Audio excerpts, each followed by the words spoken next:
My name is Hamza Azhar Salam and you're watching the Pakistan Daily.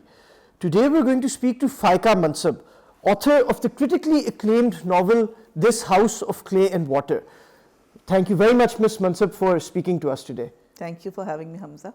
Okay, so I was reading your novel and I'd like to say that you've created some really interesting characters. But would you like to tell us a bit about the inspiration behind this story?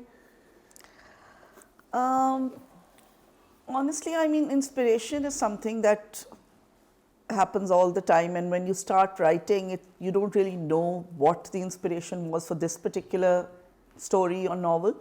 But for a long time, Nida had been in my consciousness, and that's a voice that I was familiar with. And then when I started writing the novel, it was you can say that Bhangi's character was something that just formed, because initially I had thought of Bhangi as a magical realist character, maybe a jinn, maybe an angel or something that would help Nida on her journey.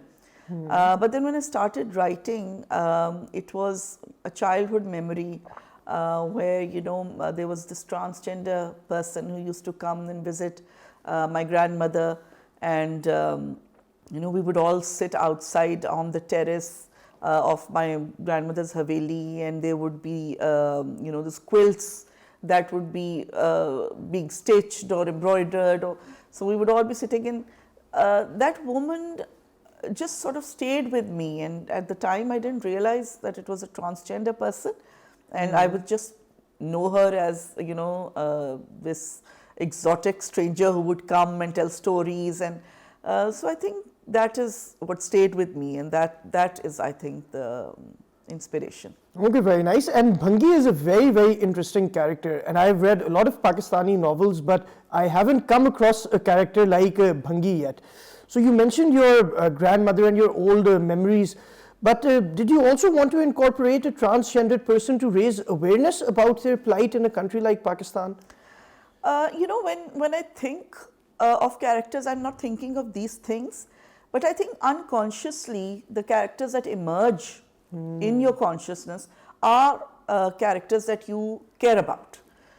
They are, whether it's a child, whether it's a transgender person, whether it's a prostitute, these are people that you care about because they are being oppressed in society, or they are being marginalized in society, and those stories are the ones that you care about. I mean, it's so unfair the way transgender people are treated in our society. They are not given equal opportunities, they're not given even equal opportunity to education. How are they going to better themselves? I mean, recently there was this transgender person who became a doctor, and that was such a big deal, and I'm so glad that Pakistani Twitter and Pakistani social media made a big deal out of it. Because yes, it is a big deal. It's something that should be normal, but isn't. It's something that just happened for the first time. So I think that's how it is. It's not conscious, it's just an unconscious sort of, churning out of stories that I care about. Okay, very nice. And I also noticed in your novel that you decided to write in the first person. Yeah. So Bhangi was writing in the first person, and so was Nida. So what was the reason? Did you feel very attached to these characters that you felt you could speak as them? That's an excellent question, Hamza. See, the thing is that when I was writing, I started as, naturally, yes, that's how it came to me, as a first person. But my supervisor was Elif Shafak, if you know. Okay, yes. Wow. She's a very famous Turkish novelist. And Prime Minister Imran Khan has also recommended her book, 50 Rules of Love. 40 Rules of Love. 40 Rules of Love, yes. I'm sorry. Oh, yes. okay. Yes. I didn't know that, but I love Elif Shafak, and I applied to Kingston because she was there, and a lot of other wonderful writers as well. And I thought, what if I get her as my supervisor? And so dreams do come true, and I got her as my supervisor. Wow. So when I submitted my first assignment to her, and this is the question she asked me, that why are you writing in first person? And I thought, I honestly, I don't know. That's just how the voices came to me as first person. Sasha's is not in first person, that's in third person. Zoya's is in third person. But these two voices, it just naturally came to me. So she said, well, try in third person. I said, okay, why not? Let's try that. So around that time, I had about 50,000 words into the novel, and I rewrote everything in third person. And as I was writing, I could see, and Elif also agreed with me, that that spark was lost. When I rewrote those bits in third person, that there was this spark that just wasn't there, and I felt its loss. Nida has this very ironic sense of humor, which comes across very well in first person, but didn't in third person. And Bhangi's is, out of all of these characters, I think he's the most innocent as well as the most pure-hearted, if I can use that word. So I felt that was not coming across. And she agreed with me, and she said, yes, you keep it in first person, and it's now I know why. I just wanted to know why you were writing it in first person. So I think sometimes you don't know the reason, but your unconscious does. And you have this gut feeling of what the right voice for a character is. Sometimes it's in third person, but sometimes it isn't. Okay, very interesting. And you've also written about social classes and how they interact, and the rise of capitalism and consumerism in Lahore in particular. So what do you think about the society around you? Do you think your novel adequately reflects what's going on in elite Lahore, as we may like to call it?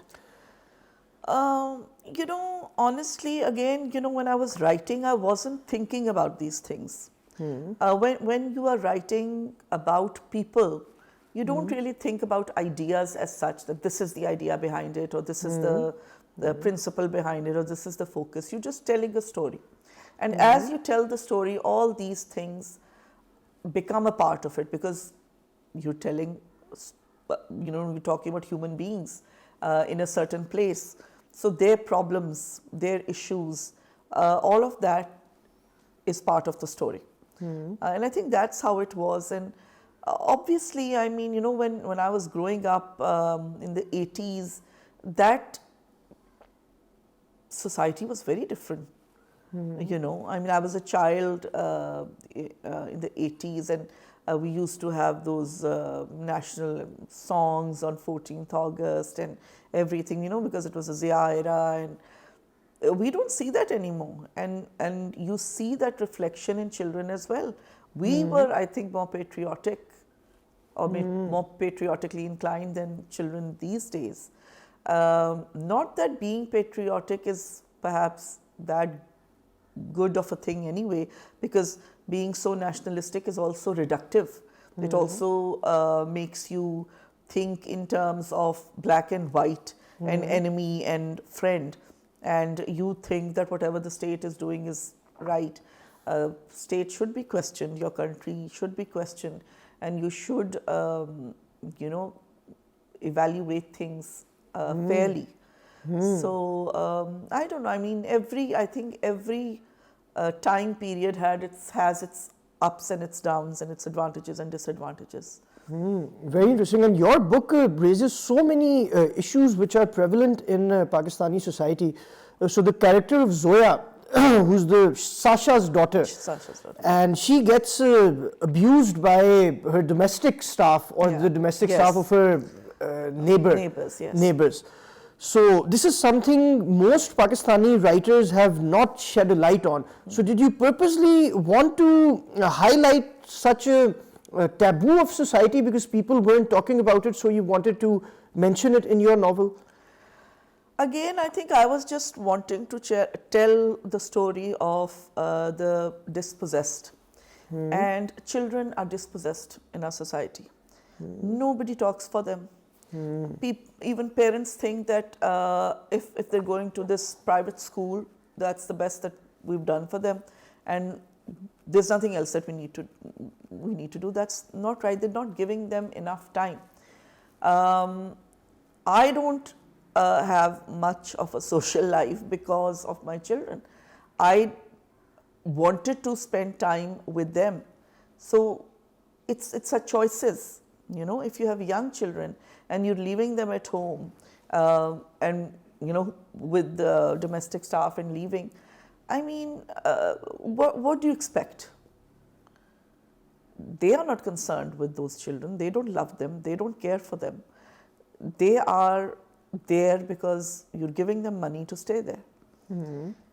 Are they going to raise your children the way you can? No, nobody can. Mm-hmm. So I think this, which is very common now, leaving children at home for hours on end, and like, which is, the reflection is clear now. You can see for yourself what that does. Mm-hmm. When parents are not raising their children, the upbringing is left to X, Y, Z or whatever. There is no upbringing. Right from wrong is not told. Good manners are not taught. Basically, nothing is taught. They're just surviving. Children are just surviving. And there is a lot of abuse. It's very common. It's just not talked about. Because when you talk about it, then you'll have to change. Then you'll have to make a few sacrifices, and you know, and it's not just mothers, it's fathers as well. Fathers and mothers both need to look at the upbringing of their children and make adjustments accordingly. If you have children, be responsible for them. Yes, yes, that's a very good point. And one thing I think your novel has succeeded in is to raise all of these issues and then become a really nice a love story. So, in your mind, what is the ultimate message this House of Clay and Water is sending to its reader? I think of tolerance, to tolerate differences, and to tolerate even oneself. We all make mistakes. Do we learn from them, forgive ourselves, move forward? Nida is unable to forgive herself, although it wasn't a mistake she made, but society sort of blamed her for, you know, producing a differently abled child. And she feels broken by that pressure. So I think tolerance is very important. It's something that is lacking in our society, and we need to be tolerant of each other. Very nice. And let's talk a bit about the publishing process of this book. So first you had an idea. How did that idea transform into a novel which we can buy in the store? Are you talking about why did I write? Or? No, what was the process? Well, the process is, you know, the thing is, once you've written a novel, that's when you start thinking of publishing. When you're writing, it's just a story and you're just struggling with the protean task of putting the story to paper. But once you've finished and you've edited it and you think it's ready to go, then there's this abyss, and you're looking for agents and you're writing to agents, and if you're very, very lucky, you find an agent. And once you have an agent, then the agent submits to publishers. So I was very lucky in the sense that I got a wonderful agent, Meeta Kapoor from India, who loved the novel, and because she herself is so well respected, I think when she pitched it to various publishers, Penguin picked it up. And wow. That's, you know, a dream come true, being published by Penguin, your debut novel coming out with Penguin. So I was very lucky, alhamdulillah, and it's not often that your debut novel gets published by the big five, and that too by Penguin. Yes, so absolutely. Alhamdulillah, I was very lucky. Very nice. So, is it difficult to find an agent? Did you email them? Did you send them copies of your draft? What is the process? So there's a query letter in which you write who you are, what you've done, what you've written, a paragraph about the novel that you've written, and a paragraph which is called the blurb, which is what you would find at the back of a book. So you have to really work at it. It's not just that as you're writing the email, you just write. No, you work on the blurb, you work on the query letter, and write several drafts. And when you feel that, okay, this is a good query letter, it should be professional, it should be to the point, a paragraph about yourself, a paragraph about the book, a blurb, and then you request, okay, I think that you will be the right agent for me. And that's how you, and of course you send a first 3 chapters of your novel. That's the standard. But sometimes people ask for the first 50 pages, sometimes they ask for the first 10 pages. So make sure that you know what the agent wants. So that's how you send the query.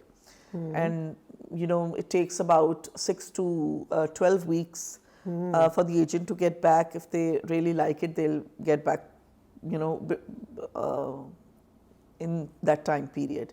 And then once you've signed a deal with the agent and they start pitching to publishers, that can take up to a year, 2 years, depending on, because literary fiction is not widely read, and there are fewer publishers who are interested in it. Because remember that for you it's a work of love or art or whatever, but for the publisher it's a business. So they sort of look at, is this sellable? Because a lot of people from UK said to me that we love the story, but we don't think we can market it here. And I can see now why they said it, because it is entrenched in our society and our sort of culture.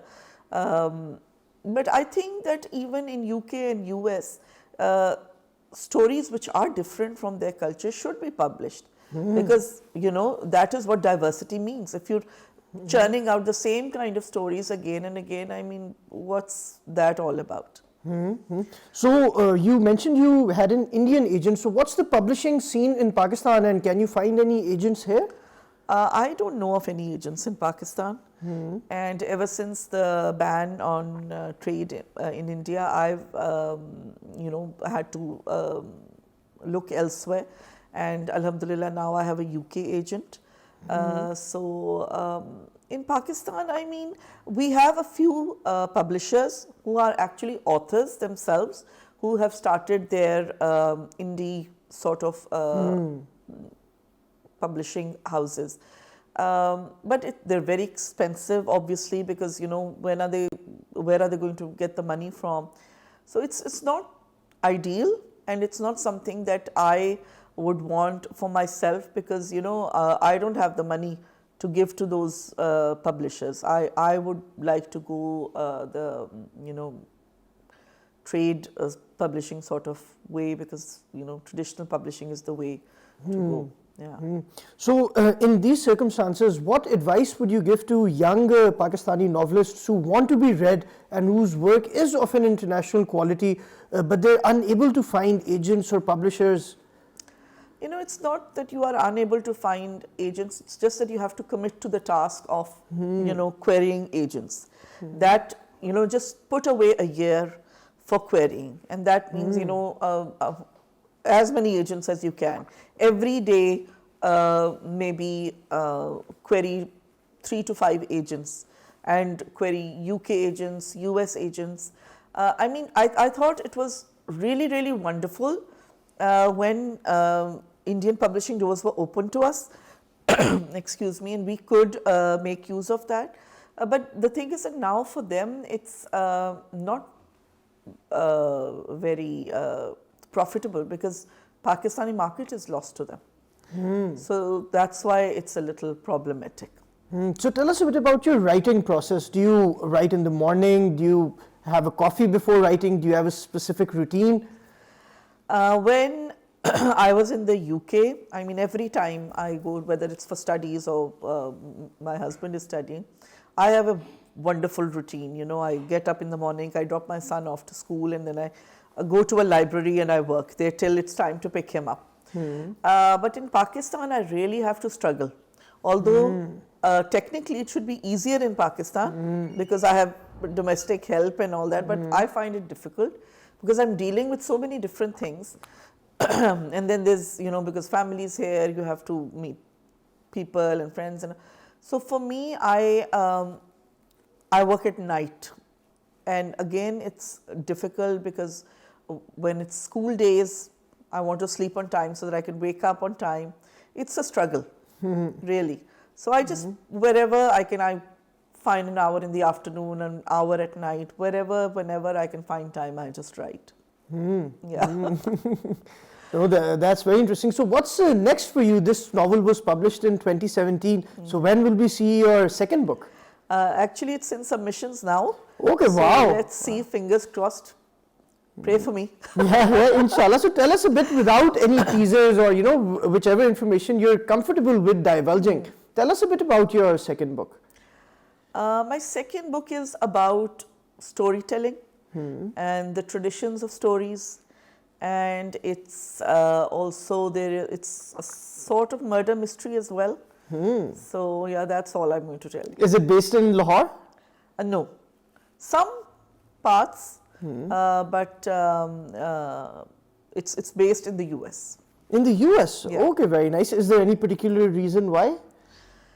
Not really. I mean, that's what I was telling you, that when I write a story, I just sort of know where it is, sort of what it is, what sort of voice it should be, the location. All of that comes sort of with the character. So I don't really think about it. It's the character who sort of establishes where they're living, who they are, and I just sort of trust that tone, that voice, and go with it. But for a story, do you think the plot is more important or the characters? So for me, the character is more important. I'm a character-driven writer. I always start with a character. Of course, that doesn't mean that there is no plot. It just means that the character determines the plot. Some people have a very, fixed sort of plot, and then the character sort of, but I just can't write that way. For me, it's always the character. Even, I know it's just one book that I've published, but I've written a lot, and I always follow the character and the character's voice. Okay, very nice. And another debate we're seeing, especially amongst the younger generation, is that some people are inclined towards hard copy physical books, while others want to read on their tablets or on their phones or laptops. So which camp are you a part of? Well, so far I read physical books. I don't have a Kindle, but I'd like to get one. I think there should be no camps, and people should just read. Even the audibles, people are just listening to audiobooks. I think it's great as long as you are engaged with stories and with language. That's all that matters. It doesn't matter how you read it or how you engage with it. But many people say that they like the feel of a book and the smell of a book when they open it. It induces a spirit of reading. Do you agree? Well, Hamza, all my life I've been reading. Ever since I was a child, and I have been reading physical books, obviously, because this is a new phenomenon. But now, more and more, I want to have a Kindle, because it's easier to hold, and my neck is, giving me trouble. So physical books are difficult to hold. So I would rather have a Kindle now. Yeah, that's a very interesting point. And also you can have a book immediately. You don't have to wait for delivery or to go to the store. Absolutely. I hadn't even thought of that. You're right. I was just thinking of my physical comfort. Even my wrist is giving me trouble because the books are so heavy. So, I'd rather have a Kindle. Very nice. And let's move towards the end. So, think of a young Pakistani writer who's reading Faiqa Mansab and Awais Khan and Mohsin Hamid and other distinguished writers. And he has a lot of inspiration, but he doesn't have a lot of, or they don't have a lot of guidance. So would you like to give them a few words of advice? I think the first thing I'd say is that give your book at least a year of editing. before you even think of querying. So once you've finished, give yourself a whole year in which you are editing the book. If you can get a professional editor, excellent, but they're very expensive, so not everybody can afford that. Get someone whom you trust who is good linguistically, and they can actually be a good editor, and maybe they can do that for you, a friend or whatever, it doesn't matter. Somebody who will give you an honest opinion and tell you that this is where things are wrong, or this is what you need to. This is the most important, because I see a lot of things that are published which are not edited well at all. That can you can have a wonderful story, and if it's not edited well, it won't, do well, because readers can very quickly see that there are problems there. So that's the first thing. Once you pass that year of, it's a year of test for yourself. Once you've done that, then you know, okay, my book is ready. Then you start querying. And like I said, query everywhere. UK, US, India, everywhere. And write that letter, reread it, know that, okay, it's professional. It should be absolutely professional. There is no need to, make jokes or anything. It should be a professional letter, one paragraph about yourself, one paragraph about your book, a blurb, and then requesting that, I'm sending the first 3 chapters or 10 pages or whatever. So make sure that you read exactly what the agent wants. For every agent, there is a submissions page, and on that submissions page, they tell you that this is how you should submit. This is how you should query. Follow those rules. And just do that till you hit your mark. And as everybody says, it just takes one person to say yes, and you're in. Yes, absolutely. So Ms. Mansab, the last question I want to ask you is, what does fiction mean to you? Fiction means a lot of things to me. It means comfort, it means truth, it means knowledge, it means entertainment, pleasure, it means my childhood, it means, I think, largely comfort. Yeah.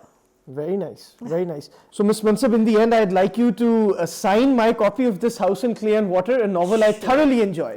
Thank you so much.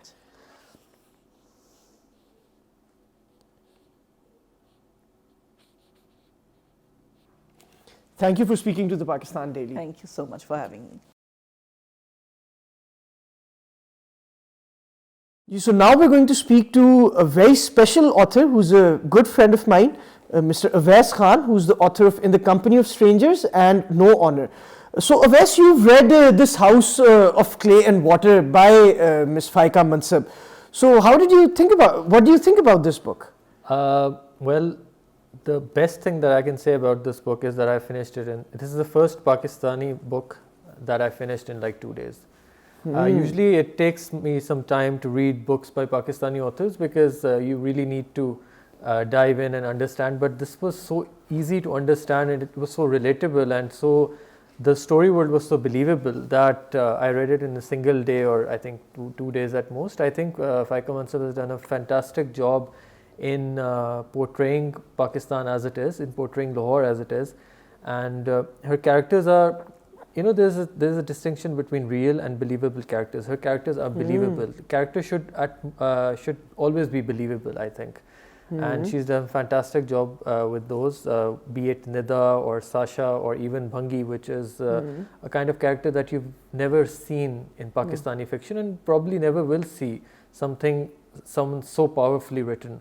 So I think she's a very talented author, and this is a book that everyone should be reading for sure. I mean, I've said this in the past, and I'll say it again, that she is one of our most gifted authors, and I think this deserves to be read the world over.